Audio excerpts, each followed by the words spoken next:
The member for Maribyrnong. Questions without notice. The member for Maribyrnong. My question's to the Prime Minister. Government lawyers have told the federal court that the government does not owe Centrelink recipients a duty of care. Is this the government's position? Good question. The Minister for Human Services. Members on my left. Let me thank the member for his question. And let me say categorically, we will not be lectured on duty of care by those opposite who presided over 1,200 deaths at sea, and those opposite the have the hypocrisy. The minister will resume his seat. The minister will resume his seat.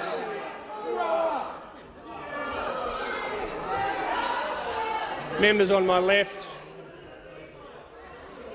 Say to the manager of opposition business, I was about to intervene, so whether it's on a different point, I'll just say to the minister it was a very specific question, and he needs to address the policy topic of the question. On a point of order, the manager of opposition business. I was also going to raise the language of the minister went well beyond what's normally acceptable in this chamber, and it would certainly assist the House if he withdrew. I didn't hear everything the minister said because the interjections were so loud, but I'll just say to the minister, well, it's actually sort of not helping if you're expecting me to deal with the point of order and the interjections continue. So I'm just making the point. I didn't hear everything the minister said. The minister has withdrawn. The minister has the call. Thank you, Mr Speaker. There is no doubt Australia supports a generous social welfare system as part of our social safety net. And the government's primary service delivery arm, Services Australia, always aspires to provide a supportive customer experience. And the Australian community expects the agency to be responsible stewards of taxpayer funds and ensure people are only paid what they're entitled to. The member for Maribyrnong has the call. The minister will resume his seat for a second. The member for Maribyrnong. Just on direct relevance, my question I've was a duty of care. The member for Maribyrnong can resume his seat. I've got the question. It was, as I said, a very specific question, and I'm just saying to the minister he's allowed a brief introduction. He's been doing that for not many seconds at all, actually, given the way the answer started. But he will need to bring himself to the specific question, or wind up his answer. Thank you, Mr Speaker. As the member's question goes to technical legal matters that are currently before the court, it would be inappropriate to comment further when the matter is under active judicial review. Members on my left. The member for Bass. Thank you, Mr Speaker. My question is to the Prime Minister. Will the Prime Minister update the House on how the Morrison government's plans for a stronger economy and a more resilient Australia are helping our nation address local and global challenges? And is the Prime Minister aware of the risks of alternative approaches? The Prime Minister has the call. Mr Speaker, and I thank the member for Bass for her question. Mr Speaker, it is very true that Australia is confronting a large number of challenges, and particularly over recent months, Mr Speaker, and indeed years, whether it's the drought, whether it's the floods of a year ago up in North Queensland, Mr Speaker, whether it is the fires that have ravaged the country over the black summer that we've been experiencing, and of course the coronavirus, Mr Speaker, which I understand is causing great anxiety amongst the Australian community. What is important at times like this, as we've faced up to each of these significant challenges, Mr Speaker, is that we've had plans that we've been putting in place over many years to ensure that at times like this, Australia, the Commonwealth Government, can act together with the states and territories to ensure we can protect the safety of Australians and provide the response that is necessary to these disasters. And so it enables us, as we come here to this dispatch box, whether it's myself or the Minister for Health or the Minister for Emergency Management, the Minister for Drought, the Minister for Transport or anyone else, and we can say to the Australian people that we will get through this. We will get through the challenges of the coronavirus, just as we have been getting through the challenges of the drought, just as we've been able to put in place the $2 billion National Bushfire Recovery Fund, supported by the National Bushfire Recovery Agency, and to do it without a tax, Mr Speaker, because we were able to put the plans in place that ensured we had strong financial management, and we have the strong investments, whether it's in our health system, whether it's in our emergency management system, whether it's in our drought programs, Mr Speaker, in our infrastructure programs going forward, by taking the tax burden off Australians, whether they're income taxpayers on their own individual income, Mr Speaker, or indeed taking the burden off small businesses, ensuring small businesses get paid more quickly under the arrangements we've put in place on government purchasing. All of this is designed to have plans in place, Mr Speaker, to ensure you can deal with the crises as they present to the Australian government. Now, I'm asked about alternatives. And, Mr Speaker, there has been much said over the course of this last week since the Leader of the Opposition's announcement about his target for 2050. The great problem with his announcement, Mr Speaker, is that he does not have a plan for how he will achieve that, Mr Speaker. There is no plan. There is no Member cost. for Solomon. There is no countenancing of what the costs would be. I tell you what, Mr Speaker, when I put a plan, as I have, Mr Speaker, and I put to the Australian people, I put jobs, cost of living, support for rural and regional Australians, the safety of Australians. That's how I, Mr Speaker, construct a plan. This Leader of the Opposition has no plan and, as a result, no clue. Just before I call the member for Maribyrnong, the member for Moreton I mentioned several times most days. I'm just telling him no more interjections from him today, okay? And the member for Macarthur could cease interjecting as well. And the member for Solomon is warned, and call the member for Maribyrnong. My question is to the Prime Minister. The government's Social Security Law Guide, which was released on the 10th of February this year, states Australian government employees have a duty of care to the public when performing their duties. But government lawyers on February the 14th this year stated their policy in the Robodebt class action was the government does not owe Centrelink recipients a duty of care. Prime Minister, does the government owe a duty of care or not to Centrelink recipients? The Prime Minister has the call. I'll tell you the duty of care we have to the Australian people, including those who depend on their social services payments, which enables them to deal with the great difficulties in their lives, and particularly at a time like this. At a time like this, when the country is facing some very difficult challenges, and I refer specifically to the impacts of the bushfires and the coronavirus, which means more and more Australians, because of the automatic stabilisers of social security payments, which go to those who have been impacted by the economic shocks that we're now experiencing. What they deserve from a government is to be able to pay their bills and to ensure that we can make the payments that we can make to them, as we have, Mr Speaker, and we ensure we do that. One of the ways, Mr Speaker, as a government, we've been able to ensure that people can rely on the services and the essentials that the government delivers, whether it's their Centrelink payments or whether it's other support payments, their aged care payments, is because you need to know how to manage money. And that means when you're making payments to those who deserve them, Mr Speaker, you pay them what they're The Prime Minister.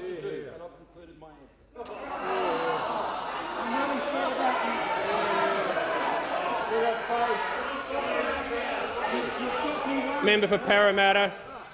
The member for Dawson. Mr Speaker, my question is to the Deputy Prime Minister and Minister for Infrastructure, Transport and Regional Development. Will the Deputy Prime Minister inform the House how the Morrison-McCormick government's infrastructure plan is creating jobs and driving the economy through the delivery of vital projects in regional Australia, particularly in my seat of Dawson? And is the Deputy Prime Minister aware of any alternative approaches? The Deputy Prime Minister has the call. Thank you, Mr Speaker, and I thank the member for Dawson for his very timely question, Mr Speaker. Indeed, in Dawson, infrastructure projects are driving jobs. They are driving growth in that fine area of North Queensland, represented by that fine Queenslander himself. And I talk about the Walkerston bypass, and just getting a bit granular with this, it's 207 jobs. Now, it was included on the infrastructure priority list today. The members for Patterson and Lawler are warned. And they should be warned, and they should be warned and they should be told to go home and read this document. read it tonight, tomorrow night, the next night, because it's a great document. I recommend page 155, where it talks about a regional The member roads for network. Paterson will leave under Standing Order 94A. The Deputy Prime Minister has the call. He'll continue. Yeah, thank you, Mr Speaker. And I recommend that regional roads network in Queensland. And I know the Mayor of Flinders Shire from Hewenden, Jane McNamara, came all the way down to hear this launch of this National Infrastructure Priority List from IA. Mackay Ring Road. Now, the member for Dawson had a novel way of making sure that this got funded, but stage one, 543 jobs. It's all about jobs. 1.5 million jobs created since we came to government. Mackay Northern Access Upgrade, 154 jobs. They are 154 families benefiting from that work. Small businesses feeding into that process, making sure that they benefit, and that is a plan, Prime Minister. Indeed, it is a plan. It's a blueprint for our success. It's unlocking our potential, whether it's in North Queensland, whether it's in the regional areas, urban Australia, matters not. Everyone is benefiting from the infrastructure rollout. Did I mention it is $100 billion over the next decade? $100 billion. That's a record. That is a record amount of infrastructure that we are spending, that we are funding, and we can do it because the Treasurer knows how to balance the books. Member for Hunter. They don't know how to balance the books. They have to go back to 1989 before we even know when they last produced a surplus. But we know how to produce surpluses. We know how to balance the books, and we know how to roll out infrastructure. And we're doing it in every way, in every state, in every territory. We're making sure that Australians have the infrastructure that they need, want, expect and deserve. We're investing in the Bruce Highway Upgrade Program. Already 51 bridges, 27 new rest stops. That's protecting people on that road, 122 kilometres of safer roadsides. Building into the small businesses of Dawson and beyond. That's delivery. That's delivery in action. That's what we're doing because we've got a plan. We've got a blueprint for the future. Get on board. The Deputy Prime Minister's time has concluded. Again, I just assure the Deputy Prime Minister his microphone's in good working order. So far. So, the member for Franklin. So my question is to the Prime Minister. Why is the Prime Minister privatising aged care assessments? The Minister for Health. Members on my left. Member for McMahon. The Minister has the call. Thank you very much, Mr Speaker. And we reject the proposition. We reject the proposition put forward by the member. That is inaccurate, it is untrue, and it is false. And I will make this point, though, that what we are doing is we are following the advice of David Tune and the Tune report, which is to ensure that we are having a system which actually delivers better, outcomes for patients who are seeking to enter residential aged care or have some form of aged care assessment. And that's exactly what we're doing. In terms of the implementation, we'll work with the states, and I make this offer now, ahead of COAG at the end of the week, that we are looking forwards to working with the states in a flexible and a constructive fashion.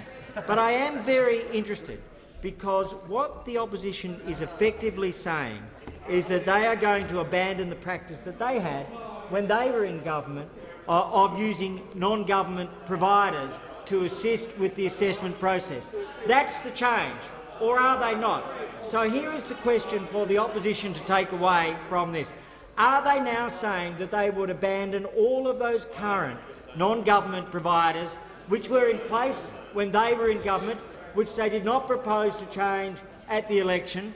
Or is this a case of simply making it up as they go along? Because we know one thing, when they had the opportunity only a few months ago, the current Shadow Minister was the Shadow Minister going into the election. They had a chance to invest in aged care, and what did they provide for residential care? Member Nothing. for Lyons. What did they provide for home care? Nothing. And they know that, and we know that, and the Australian public knows that. Just before I call the Leader of the Greens, I'd just like to inform the House that we have present in the gallery this afternoon members of the parliamentary delegation from Germany, led by Mr Wolfgang Kubicki, Vice President of the Bundestag, and accompanied by the Ambassador. On behalf of the House, I extend a very warm welcome to you. And I call the Leader of the Greens. Thank you, Speaker. My question is to the Prime Minister. The climate crisis is hitting the economy hard, with agriculture and tourism bearing the brunt, and now the coronavirus is hurting us as well. And this is on top of the underemployment crisis in our country, plus wage stagnation and an inequality crisis. With a real risk that the economy is heading towards recession and the Reserve Bank running out of bullets, will you back a Green New Deal to fight the threat of recession?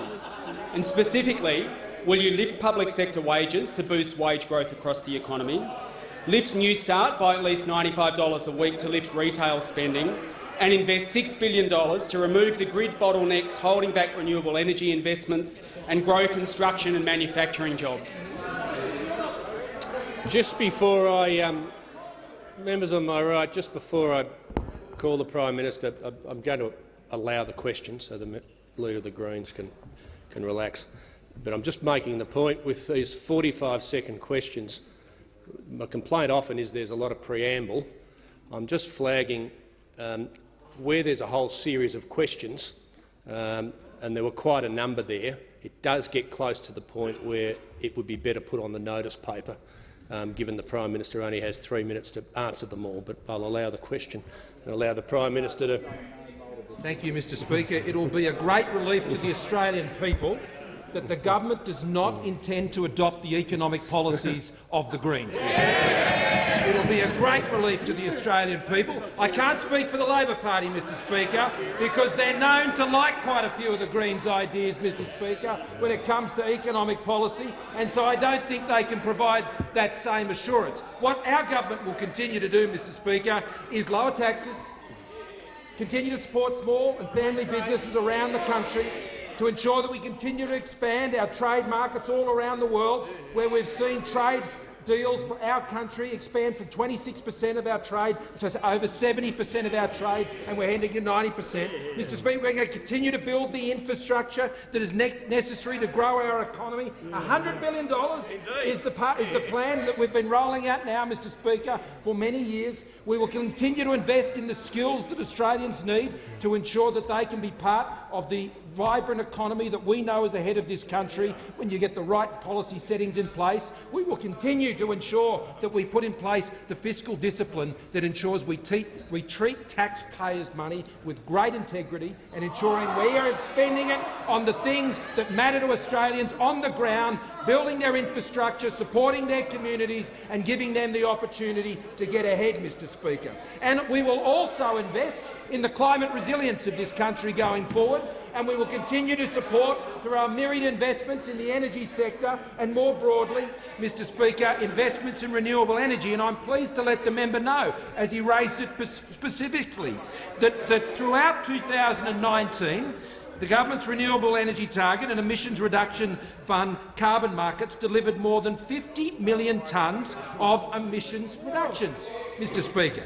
This is expected to ramp up to more than 59 million tonnes in this calendar year. In 2020, I understand it's calendar year. Now, this was a record year for carbon markets in Australia. Total renewable investment grew strongly to a record 6.3 gigawatts in 2019, and it's expected 2020 will achieve similar results. Mr Speaker, our policies are growing the Australian economy. Our policies have led to the creation of more than 1.5 million jobs in this country, while cutting taxes and relieving the burden on cost of living for Australians. Energy prices have fallen, electricity prices have fallen 3.5% in the last year as a result of the many measures we've put in place to ensure that customers get a fair deal. And that includes, Mr Speaker, legislation passed through this parliament, the Big Stick legislation, which was championed by the Minister for Energy and Emissions Reduction, which those opposite, Mr Speaker, as always, wanted to have a bet each way on every time on that legislation. They were for it, the Prime Minister's time has concluded. The member for Ford. My question is to the Treasurer. Will the Treasurer remind the House why the Morrison government's responsible fiscal management plan is keeping our economy resilient while we meet the threat of uncertain economic challenges? And is the Treasurer aware of any alternative approaches which would undermine our capacity to do so? The Treasurer has the call. Well, thank you, Mr Speaker, and I thank the member for Ford for his question, acknowledge his background in business and the fact that across his electorate there are more than 17,000 small businesses that are benefiting from our instant asset write-off, like Rams Auto Care in Beenleigh that I visited recently, Mr Speaker.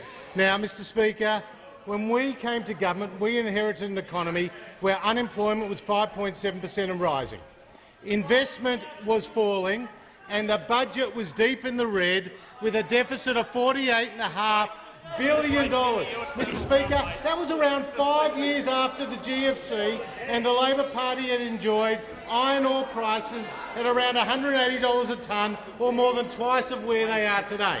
In contrast, Mr Speaker, since we've come to government, we've helped create more than 1.5 million new jobs, legislated more than $300 billion of tax cuts and delivered the first balanced budget in 11 years, Mr Speaker. And that has helped. That has helped build the resilience of the Australian economy.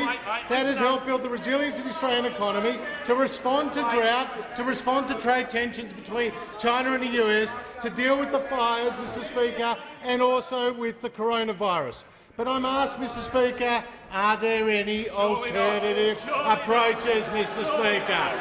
Well, yesterday we heard that the member for Rankin's alternative to a balanced budget was a well-being budget, Mr Speaker. Now, I want you to picture this. I want you to picture this alternative. The member for Rankin is about to deliver his first well-being budget.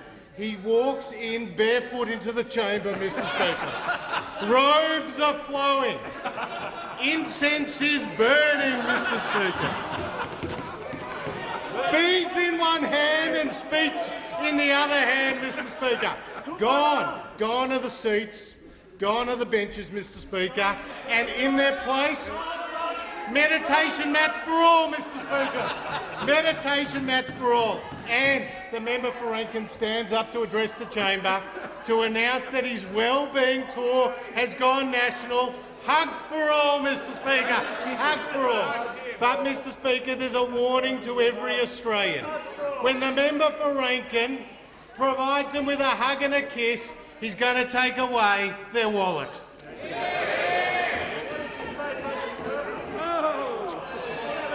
Member for Barker, members on my right.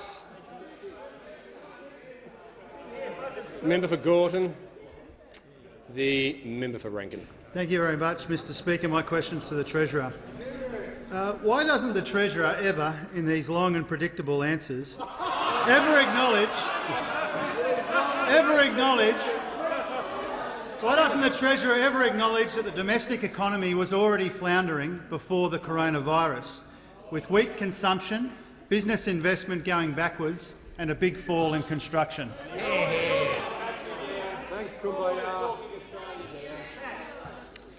The Treasurer.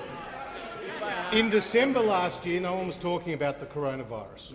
But what happened to unemployment? It fell to 5.1%, Mr Speaker. It fell to 5.1%. What happened in the September quarter last year, before the coronavirus? Household disposable income, off the back of our tax cuts, had their biggest increase in a decade, Mr Speaker. Now, what happened to retail sales volumes in December last year before the coronavirus? They had their biggest jump since 2018, Mr Speaker. The reality is, before the coronavirus, as the Reserve Bank Governor had said, that the economy had reached a gentle turning point, Mr Speaker, and Australians can be confident about their economic future. Why? Because the current account surplus is occurring for the first time in more than 40 years, Mr Speaker. Because we have the lowest welfare dependency in more than 30 years, Mr Speaker. Because we've delivered the biggest tax cuts in more than 20 years, Mr Speaker. And because the budget is back in the balance for the first time in 11 years, Mr Speaker. Why is it for the member for Rankin and the Labor Party they're always talking down the Australian economy? The reality is, investment is stronger, unemployment is lower, taxes are lower, and there's more money in Australians' pocket as a result of this coalition government. Now I call the member for Ryan. Thank you very much, Mr Speaker. My question is to the Minister for Energy and Emissions Reduction. Will the minister outline to the House how the Morrison government's clear plan for energy security and emission reduction is helping to provide a stronger economy and a more resilient Australia? And is the minister aware of any alternative approaches that would undermine this certainty? The Minister for Energy and Emissions Reduction. Well, thank you, Mr Speaker, and I thank the member for Ryan for his question. And I've seen firsthand his very strong focus on affordable, reliable energy for his constituents, his small businesses, as we bring emissions down. And we're delivering, Mr Speaker. We're delivering. As you just heard from the Prime Minister, we've seen a 3.5% reduction in electricity prices, retail prices in the last year, 4 consecutive quarters, for the first time since records began. And we saw just this week domestic emissions are down 2.3% year-on-year and over 3% in the electricity market, Mr Speaker. We're investing in new transmission and storage projects like Snowy 2.0 and Marinus to make sure we've got a secure, reliable grid, Mr Speaker. But I am asked about alternatives. I am asked about alternatives, Mr Speaker, and the alternative is a target without a plan, Mr Speaker, a target without a plan. They can't say what it would cost. They can't say how they're going to keep electricity secure and reliable in our electricity bid. Now, Mr Speaker, it feels like Groundhog Day. It feels like Groundhog Day, and I'm reminded of 2010 when Julia Gillard, just before the election eve, said there will be no carbon tax under the government I lead. Now, Mr Speaker, on Sunday, the Leader of the Opposition on Insiders failed to rule out a carbon tax 7 times, Mr Speaker.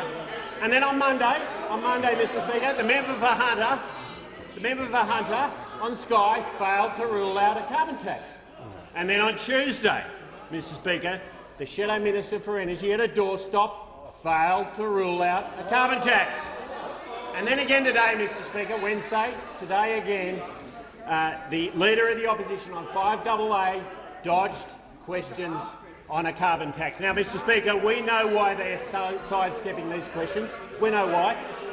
We know why. Now, we've had members out opposite this week. In the absence of a plan, they've had a CSIRO report, And, Mr Speaker, do you know what's in that report? That report says that their target will require a $273 carbon tax, Mr Speaker, raising the price of electricity, the price of gas, the price of petrol, the price of diesel, slashing agriculture and other industries, Mr Speaker, a massive carbon tax. Now, Mr Speaker, it's Groundhog Day. We know how this ends. We just don't know when. When will the Australian people find out that Labor's bringing back their carbon tax? Just before I call the member for Sydney, I need the member for Solomon to come back to his seat, and I'm going to request him to withdraw a grossly unparliamentary remark.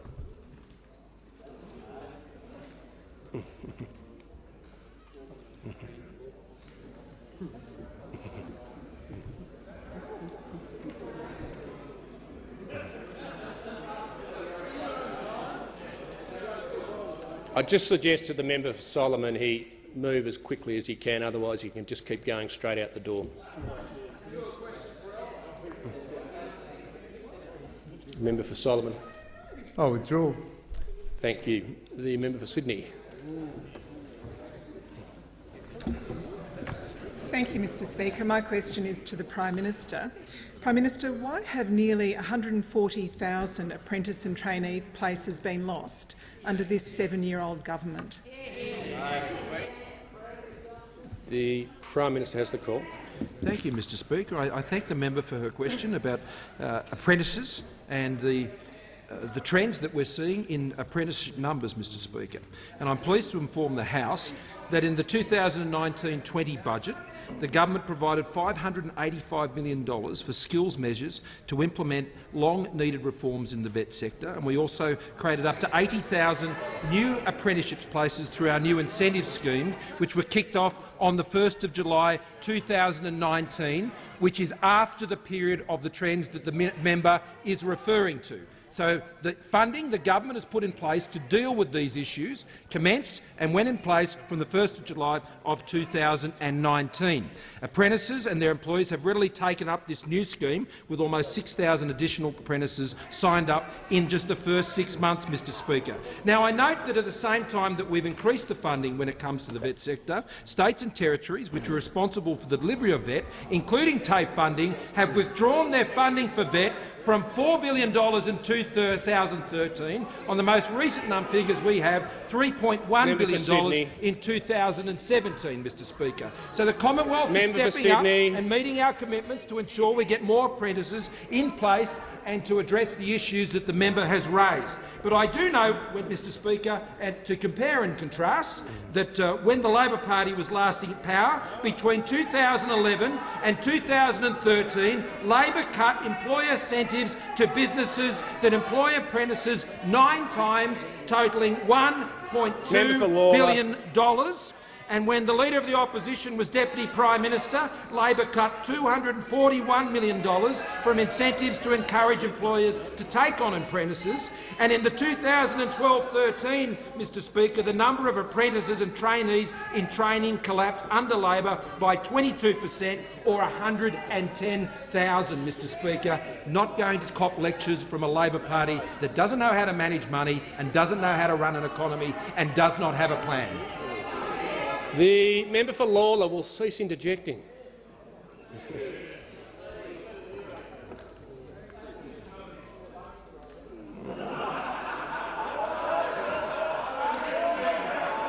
The member for Canning. Thank you, Mr Speaker. My question is to the Attorney-General. Will the Attorney outline to the House how the Morrison government's legislative action is keeping Australians safe as part of its stable and certain plans to strengthen our national security? Is the Attorney aware of any alternative approaches? The Attorney-General. Thank you, Mr Speaker, and I thank the member for his question and his excellent work on the Parliamentary Joint Standing Committee on Intelligence and Security. There's 19 tranches of national security legislation that have been passed, as I noted yesterday, and of course yesterday the Director-General of ASIO said that the critical counter-encryption legislation was used just 10 days after it was passed, in his words, to prevent a real risk of injury to Australians. He also noted in that speech that encryption communications damage intelligence coverage in 9 out of 10 priority counter-terrorism cases. So we have a situation, Mr Speaker, where 10 days after those critical laws were passed, which prevented a real risk of injury to Australians, they were used. 5 days before they were passed, the Shadow Attorney-General would not support that bill. And there were 2 reasons that he offered for the failure to support the bill. The first was that counter-encryption, in his view, should only be for terrorism and child sex offences and should not be extended to drug importation, serious fraud, murder and espionage. The second reason that he offered is that he did not support state police being able to issue under the counter-encryption system. Now, I can inform the House today that I am advised by our departments that state police are actively using this system. Had our version of the bill not passed, had we not stood our ground, they would have been impeded from doing so. And I'm asked about alternatives, and the alternatives are very clearly represented by the position of the Shadow Attorney-General. He wanted laws passed which would not have allowed counter-encryption for espionage offences. That was his position. And we now find out that the same person who said that the laws were not fit to pass Parliament, the same person who does not believe these laws should be used for espionage operations, he wants to be, can you believe it, the leader of the right faction of the Labor Party. You're safe, Joel. I mean, presumably, Mr Speaker, that's because Karl Marx is no longer available to fit into that position. In fact, one Labor member is quoted as saying that on social and national security issues, the Shadow Attorney-General, he is beyond left. I'm not so much interested in how he wants to be the leader of the right-wing faction of the Labor Party. I'm interested to know, how did the Shadow Attorney-General end up in the right faction to begin with? Did he just walk into the wrong room, sit next down to the member for Hunter and go, "This is a nice chair. I think I might stay for the next 10 years. I have a good restaurant." Could I offer this observation? Mr Speaker? To protect Australia's national security, the person you should determine your position is not someone who is beyond left. The leader, the member for Sydney, the leader of the opposition has the call. Thank you, Mr. Speaker. My question is to the Prime Minister. The Prime Minister has claimed his office's only involvement in the corrupt sports rort scheme was to pass along information.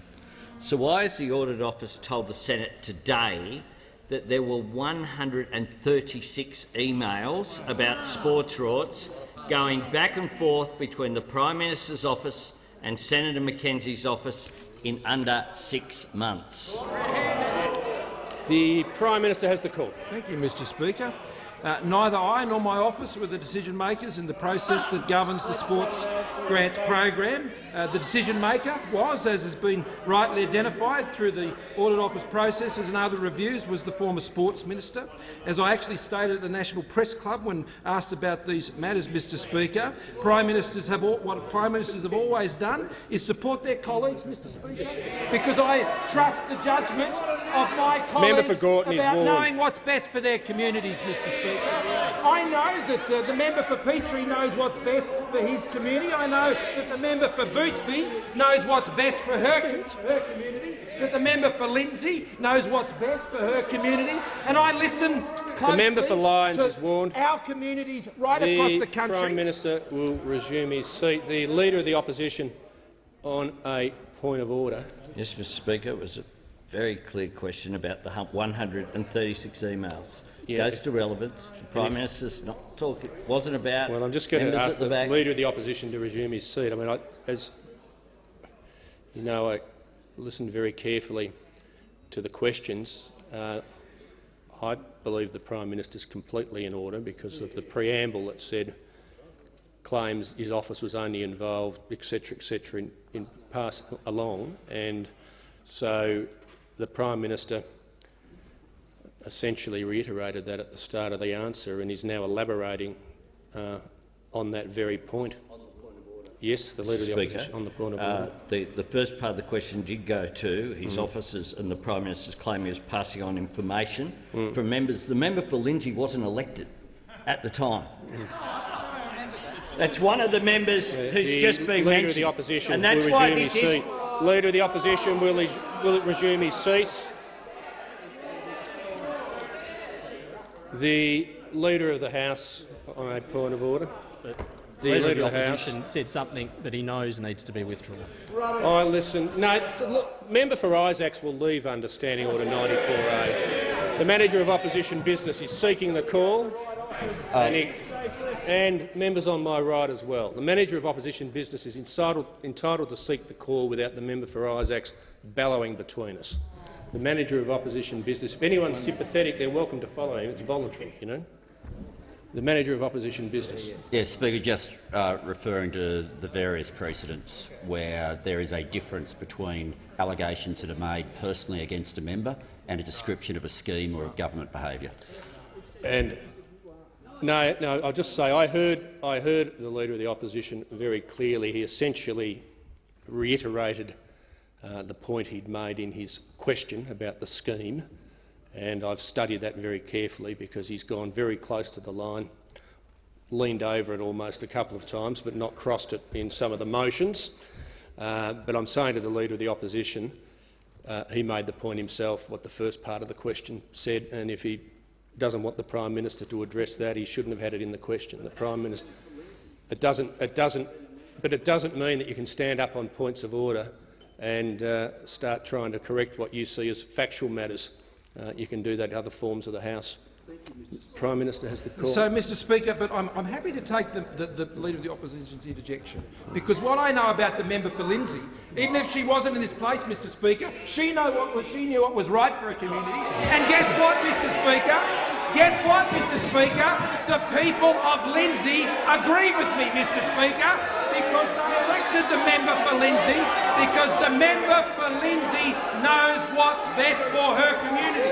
Now, Mr. Speaker, the Leader of the Opposition may think, Mr. Speaker, you're not allowed to consult with communities. Members on both sides. That that those who are outside of this place have no knowledge about what's right for their communities.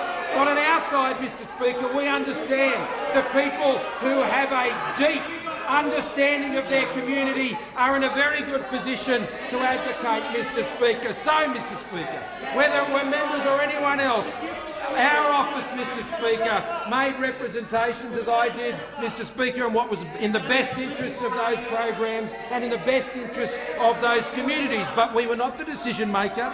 And as I said at the National Press Club, my office provided information based on the representations made to us, including information about other funding options or programs relevant to project proposals. But I can tell you what, Mr Speaker, smells about the Leader of the Opposition.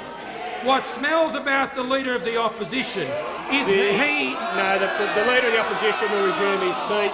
Members on my right, I'm just going to say to the Prime Minister, even though this question had a preamble, it didn't go to any alternative policies. Ministers who've been asked about alternative policies today have been at pains to point out that they've been asked about alternatives, and this is not an opportunity to go beyond the subject matter that was in the question.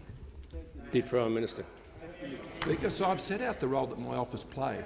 All I know is that when the Leader of the Opposition was a minister, he threw the rule book away and knowingly funded ineligible projects. Want to talk about corruption?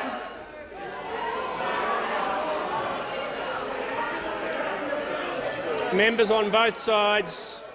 Members on both sides. Member for Bonner can just pause for a second.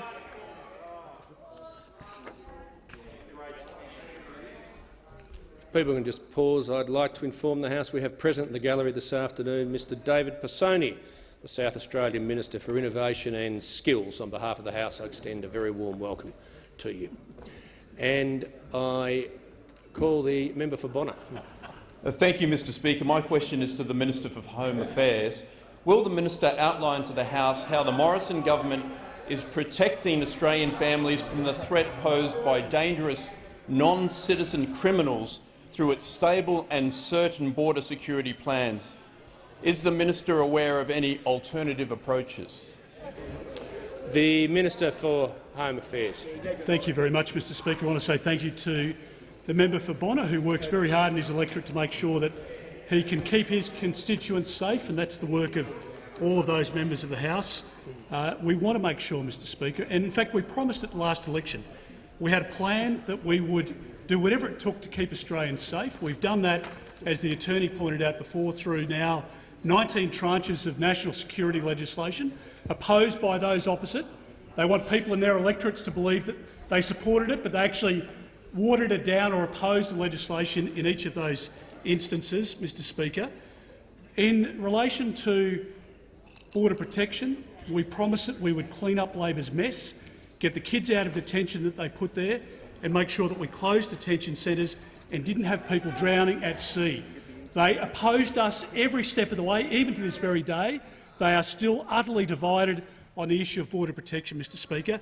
And at the last election, we took a plan to the Australian people saying that we would keep them safe by cancelling the visas of non-citizens who had committed offences in our country against Australian citizens. Now, I'm proud of the fact, Mr Speaker, that the coalition, under this Prime Minister, now we have cancelled 5,122 visas of criminals who have committed offences in our country. It includes, Mr Speaker, 270 outlaw motorcycle gang members, people who are the biggest distributors of ice and amphetamines in towns across the country. Mr Speaker, we have cancelled the visas of 225 people that had been convicted of or charged with rape or other sexual offences, and 469 for child sex and child sexual exploitation material offences. Less than a quarter of that number, Mr Speaker, were cancelled under Labor, 43 for rape and other sexual offences, and 97 for child sex and child sexual exploitation material offences, compared to our 469.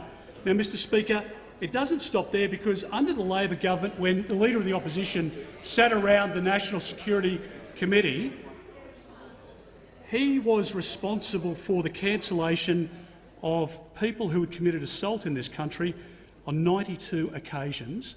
We have cancelled the visas of 922. Now, I just say to the Australian public, don't look at what the Labor Party tells you at an election. Look at what they do when they're in government and what they do when they're in opposition. We had a plan, we made a promise, we are delivering on it, Mr Speaker. When you look at this Leader of the Opposition, know that he places an each-way bet on every issue.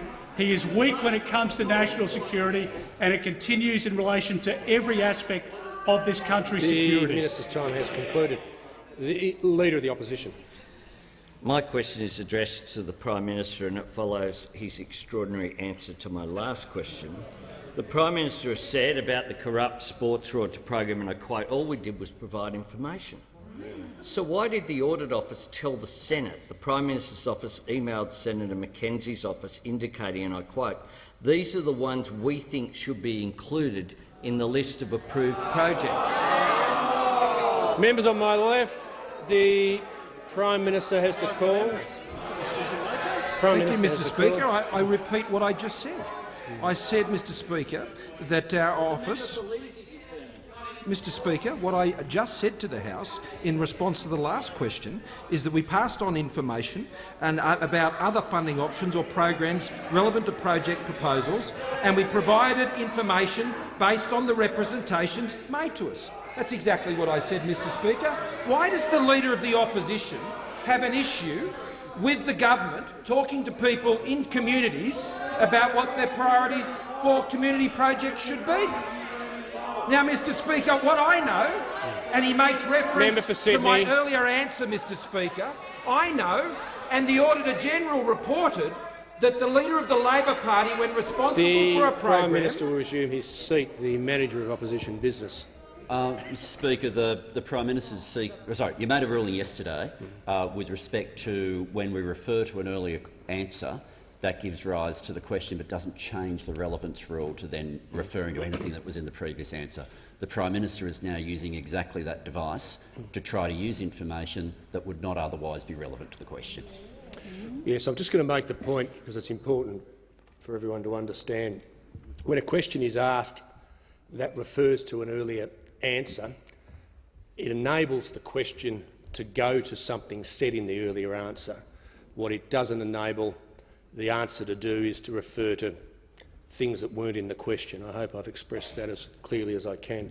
I'm listening to the Prime Minister carefully. I also said, whilst he's on the policy topic, he is able, and this has been the case with rulings of, I think probably all speakers in the last 20 or 30 years, he is able to briefly compare and contrast briefly, but he doesn't have the licence of the earlier answer to repeat everything he's said. Prime Minister. Thank you, Mr Speaker. I want to refer to the evidence provided by the ANAO at the committee in the Senate in relation to the matter that the Leader of the Opposition now raised. He has said, yes, it wasn't the case that we could see that those which came directly from the Prime Minister's office were more successful than those that came from a local member direct to the Minister's office rather than through the Prime Minister's office. I hope, Mr Speaker, that the Leader of the Opposition would be more truthful about these things.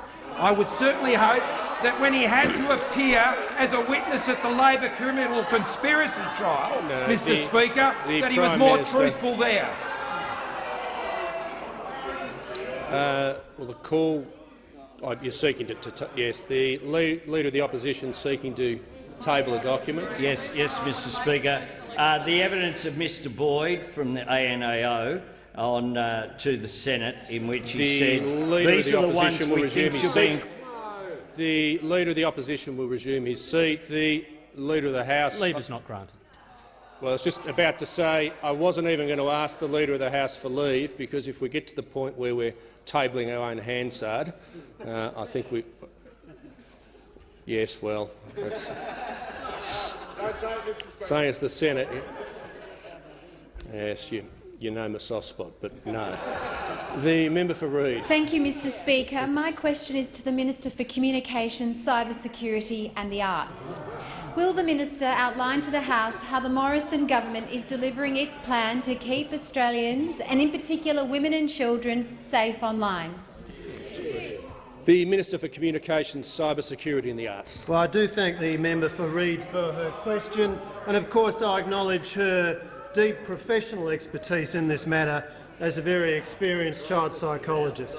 Mr Speaker, the Morrison government is very strongly committed to keeping Australians safe online, and we've had a particular focus on keeping women and children safe online. In 2020, using the internet is a normal part of childhood, even for very young children. In fact, the evidence shows that 81% of children have become users of the internet by the age of 4.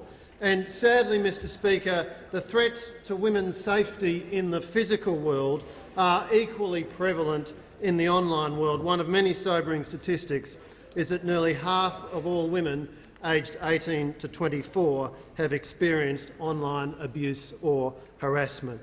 The Morrison government, our Liberal National government, has a strong track record in this area. We established the world's first Children's E-Safety Commissioner in 2015, and since being established, that body's remit has been steadily expanded to include adult online safety as well as children's online safety. It now administers a specific regime to deal with the unauthorised sharing of intimate images, backed by measures to have those images taken down. And it administers a regime to deal with abhorrent, violent material online, Mr Speaker.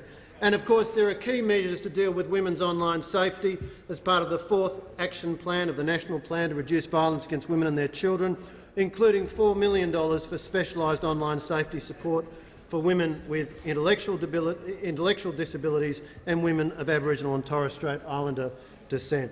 And, Mr Speaker, we're not stopping there. At the 2019 election, we committed to a new Online Safety Act to further strengthen safety measures for Australians who are going online. That includes reducing from 48 to 24 hours the time within which social media platforms must take down material found to be cyberbullying.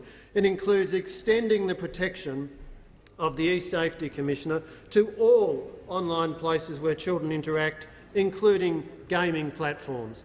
And it includes establishing a new adult cyber abuse scheme. Of course, it has a higher threshold than the scheme for children, recognising that adults are more resilient and recognising free speech issues appropriately, but it will give new protections to adults and particularly to women who sadly are disproportionately targeted by online abuse, and it will give them the capacity to seek to have this material taken off the internet. Mr Speaker, the internet is an extraordinary social and economic resource, a powerful force for good. But for it to stay a force for good, we need to make sure the internet is safe, and that is what the Morrison government is very focused on. The Leader of the Opposition. Thank you, Mr Speaker. My question is again to the Prime Minister. Why did his office receive copies of the multiple versions of the colour-coded spreadsheet for the Corrupt Sports Rorts program? Why did Mr Gagent rely on just one version of these spreadsheets when the Auditor-General told the Senate there were dozens? Did Mr Gagent ignore the other versions of the spreadsheet, or wasn't he ever given them? The Prime Minister has the call. The Leader of the House. Members on my left.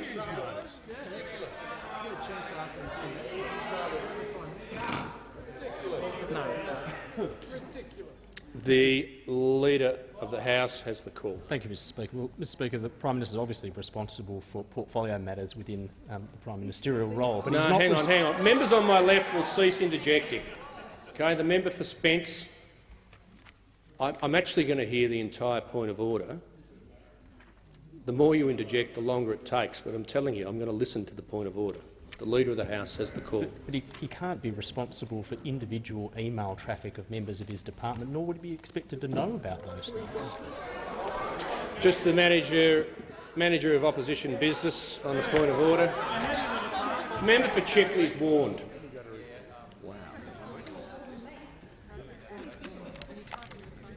The manager of opposition business.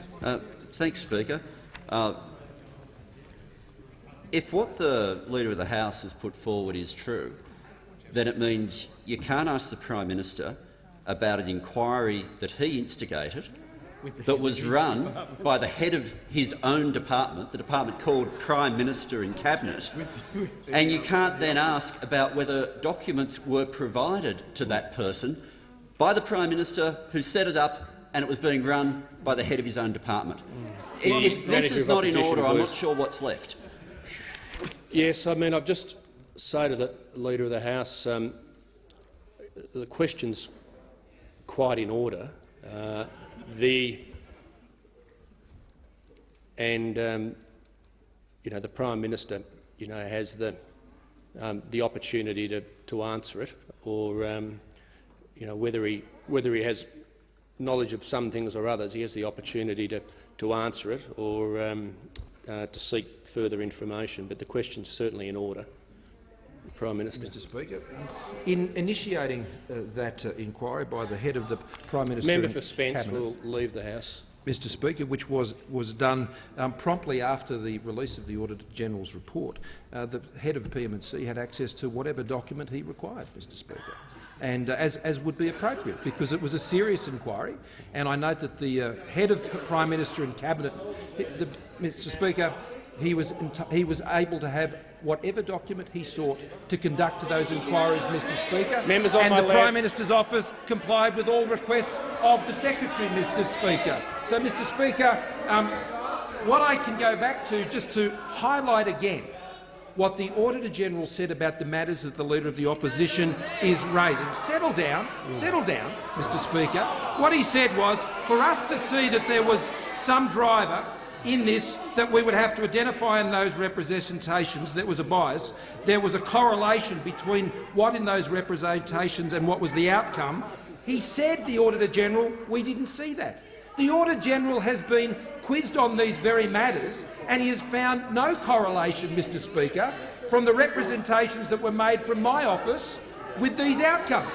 So, Mr. Speaker, the Leader of the Opposition is trying to throw mud while he himself sits in an absolute swamp, Mr. Speaker. We know the Leader of the Opposition had a spreadsheet in his office when he ran a similar program which had a column on it that said Labor or Liberal, Mr. Speaker. That's what he had, and then he threw the rule book away and gave the money to the projects he wanted to.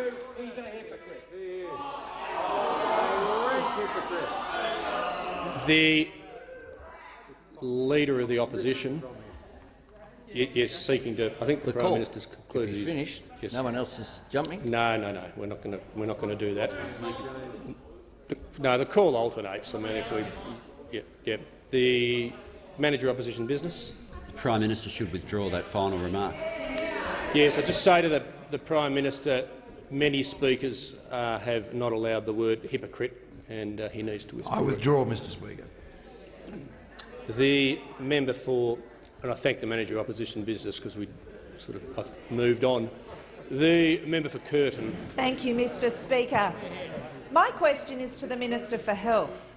Will the minister outline to the House how the Morrison government's plan for a stronger economy and a more resilient Australia is helping it make life-changing medicines available on the PBS, including for those Australians suffering from COPD and other respiratory conditions? And is the minister aware of any alternative approaches that would undermine this stable approach? The Minister for Health. Thank you very much, Mr. Speaker, and I want to thank the member for Curtin, both for her work in advocating for medical research in her current role, but also in helping to oversee the training of medical students and to lead, in particular, medical research in the area of chronic pain as Vice-Chancellor of Notre Dame University, where she brought into being a chair in chronic pain. We know that it's immensely important, though, to be able to support medical research, medical students and the listing of new medicines through a strong budget position. And we know this for historical reasons, through clear evidence. It was not that long ago, in 2011, when the budget papers said, due to fiscal circumstances, because we have difficult fiscal challenges now, but then, due to fiscal circumstances, the government will defer the listing of some new medicines until fiscal circumstances permit. And what did that mean? that meant that medicines for chronic obstructive pulmonary disease and asthma, Symbicort in particular, were denied to the Australian people by a government, the then Labor government, which decided not to list the recommendations of the Pharmaceutical Benefits Advisory Committee. And it wasn't just chronic obstructive pulmonary disease and asthma. It included schizophrenia. It included medicines for IVF and for endometriosis. And they did that because they ran out of money. And the evidence of that is there in the budget papers. Fortunately, however, because we have a very clear plan for the economy, a very clear plan for the budget, we are able to invest in new medicines. Over 2,300 new medicines on the Pharmaceutical Benefit Scheme, one a day, and significantly a 40% reduction in listing times. But as of the 1st of March, we will have expanded medicines for patients with chronic obstructive pulmonary disease. Trelegy will be available to over 16,000 patients at a saving of approximately $1,100 a year. It will literally mean that these 16,000 patients can breathe more easily. And at the same time, there's another very important medicine, Imfinzi. Imfinzi will be available on the Pharmaceutical Benefits Scheme. This medicine, which would otherwise have cost $100,000, will be available for 1,300 patients with non-small cell lung cancer. It's a medicine that can save their lives, extend their lives and improve their lives.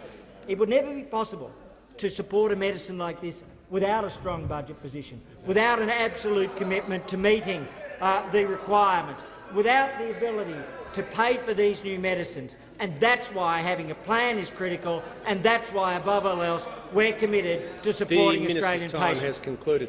The Leader of the Opposition. Thanks, Mr Speaker. I seek leave to move the following motion. That the House 1 notes A. The Prime Minister claims his only involvement in the corrupt sports rort scheme was the passing of information by his office. B. The Audit Office found that there were 136 emails between the Prime Minister's office and Senator Mackenzie's office over a 6-month period about the corrupt sports rort scheme. C. The Audit Office also found the Prime Minister's office emailed Senator Mackenzie's office about projects under the corrupt sports rort scheme, indicating, I quote, "These are the ones we think should be included in the list of approved projects." D. The Audit Office found the colour-coded spreadsheet was shared between Senator Mackenzie's office and the Prime Minister's office on multiple occasions with multiple versions. And E. In preparing his report, the Prime Minister's former Chief of Staff and now Secretary of his department relied on only one version of the colour-coded spreadsheet when there were dozens of versions. And 2. Therefore calls on the Prime Minister to A. Correct his repeated misleading statements to the Parliament that only eligible projects were funded under the corrupt sports rort scheme when paragraphs 4.32 and 4.33 of the audit of the scheme show 280 ineligible projects were funded. B. Explain how his story can withstand the findings of the Audit Office. And C. Explain why he has used taxpayers' money as though it was his own personal marketing fund. Mr Speaker, today we saw the Prime Minister give it up when he pointed to a Liberal candidate. The Leader of the Opposition will resume his speak. seat. The Leader of the House. Leave is not granted. The Leader of the Opposition. Mr Speaker, I move that so much of the standing and sessional orders be suspended as would prevent the Leader of the Opposition from moving the following motion immediately. That the House 1 notes A. The Prime Minister claims his only involvement in the corrupt sports rort scheme was the passing of information by his office. B. The Audit Office found there were 136 emails between the Prime Minister's office and Senator Mackenzie's office over a 6-month period about the corrupt sports rot scheme. C. The Audit Office also found the Prime Minister's office emailed Senator Mackenzie's office about projects under the corrupt sports rot scheme, indicating, and I quote, "These are the ones we think should be included in the list of approved projects." D. The Audit Office found the colour-coded spreadsheet was shared between Senator Mackenzie's office and the Prime Minister's office with multiple versions. E. In preparing his report, the Prime Minister's former Chief of Staff and now Secretary of his department relied on only one version of the colour-coded spreadsheet when there were dozens of versions. And 2. Therefore calls on the Prime Minister to A. correct his repeated misleading statements to the Parliament that only eligible projects were funded under the corrupt sports rot scheme, when paragraphs 4.32 and 4.33 of the audit of the scheme show 280 ineligible projects were funded. B. Explain how his story can withstand the findings of the Audit Office. And C. Explain why he has used taxpayers' money as though it was his own personal marketing fund. Mr Speaker, this rot The Leader of the knows Opposition no will bounds. resume his seat. The Leader of the House. Thank you, Mr Speaker. I move that the member no longer be heard. The Leader of the House has moved the Leader of the Opposition be no further heard. All those of that opinion say aye. To the contrary, no. I think the ayes have it.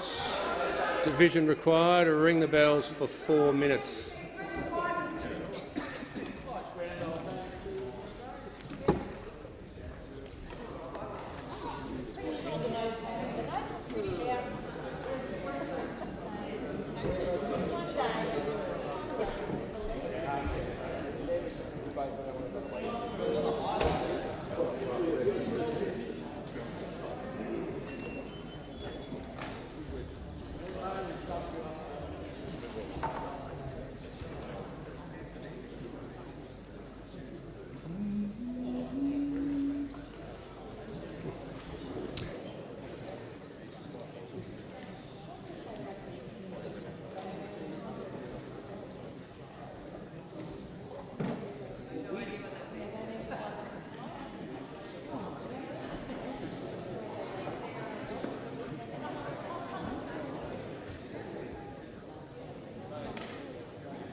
Lock the doors. Question is the Leader of the Opposition be no further heard. The ayes will pass to the right of the chair, the noes to the left. I appoint the honourable members for Grey and Nichols tell us for the ayes, and the honourable members for Lawler and Werriwa tell us for the noes.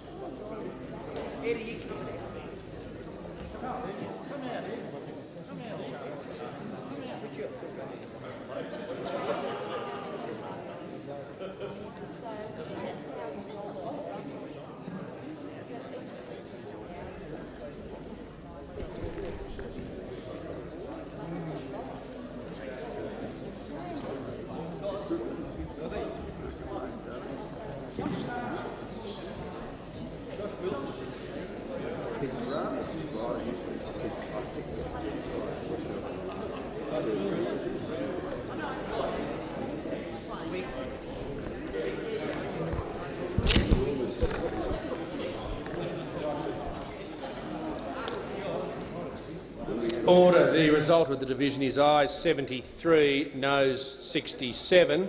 The questions therefore are resolved in the affirmative. Is the motion seconded? The Manager of Opposition Business. Seconded. He is up to his neck in it, this Prime Minister. The up to his neck Manager in a of Opposition corrupt Business scheme. resume his seat. The Leader of the House. I move that the member no longer be heard. Question is that the Manager of Opposition Business be no further heard. All those of that opinion say aye. To the contrary, no. I think the ayes have it. Division required. Ring the bells for 1 minute. I appoint the same tellers as the previous division. As is the case with all successive divisions, members must remain in their seats unless they're leaving the chamber or changing their votes, in which case they must report to the tellers.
Lock the doors.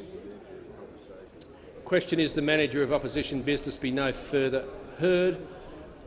I've appointed the same tellers as the previous division. Members must remain in their seats unless they're changing their vote or did not vote in the previous division, in which case they must report to the tellers.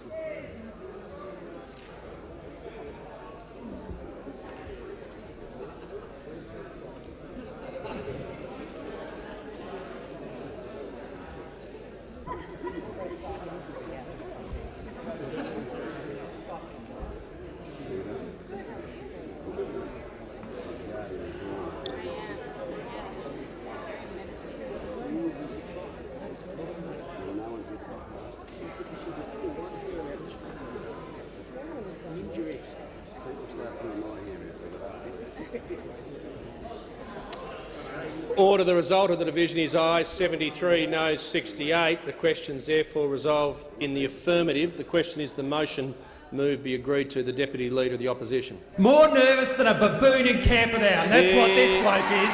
Deputy Leader will resume his seat. The Leader of the House. I move that the question be put. Leader of the House has moved that the question be put. All those of that opinion say aye. All those of that opinion say aye. The contrary, no. I think the ayes have it. Division required.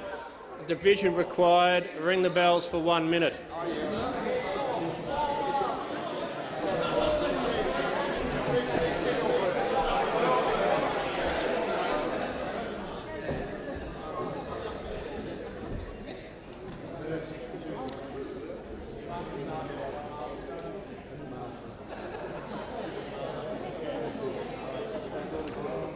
Again, members must remain in their seats unless they're changing their vote or did not vote in the previous division, in which case they must report to the tellers.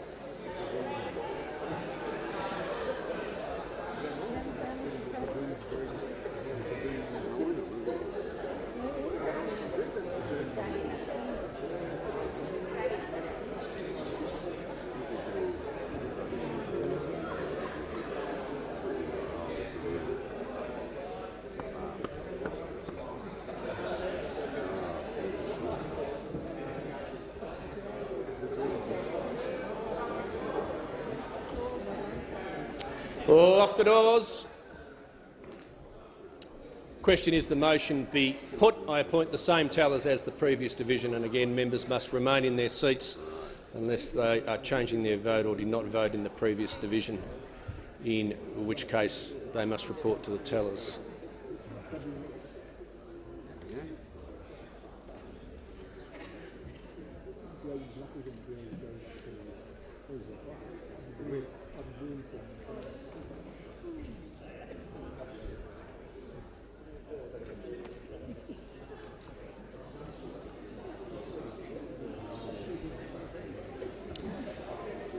The result of the division is ayes 73, noes 68. The question is therefore resolved in the affirmative. The question now is the motion moved by the Honourable the Leader of the Opposition be agreed to.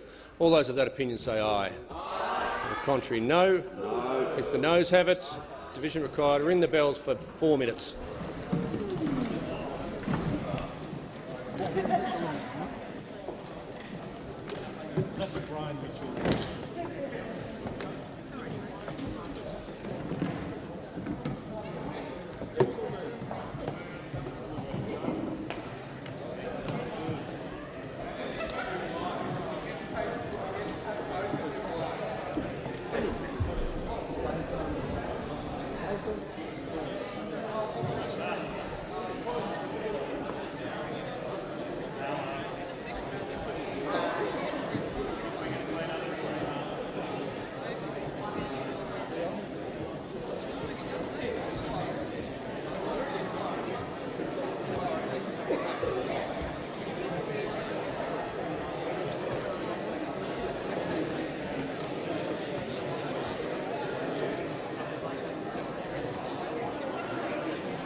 Lock the doors.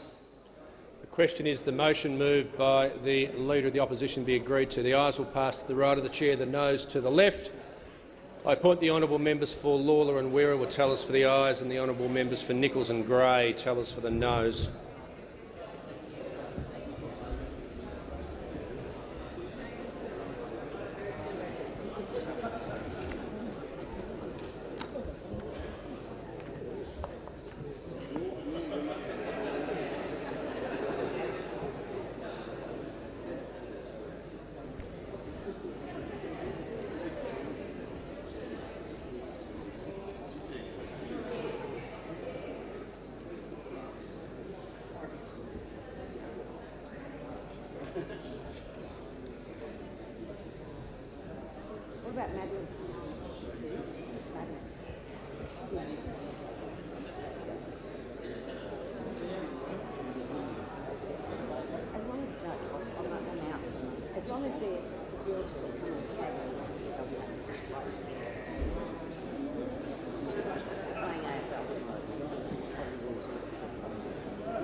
Order. The result of the division is ayes 68, noes 73. The question is therefore resolved in the negative.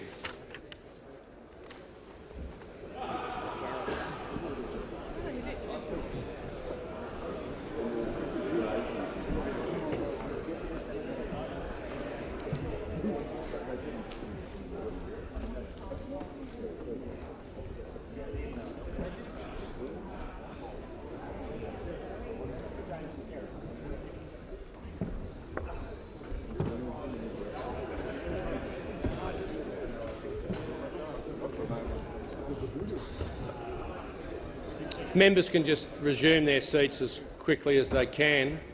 We're still in question time.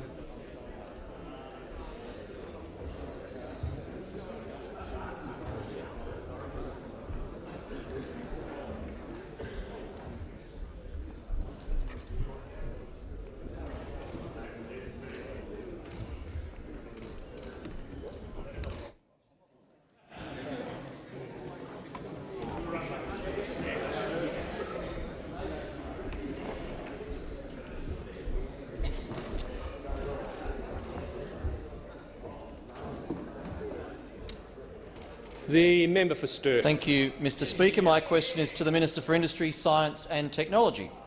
Will the minister outline to the House how the Morrison government's plan for a stronger economy and a more resilient Australia is allowing the government to back Australia's emerging space industry? And is the minister aware of the risks associated with any alternative approaches?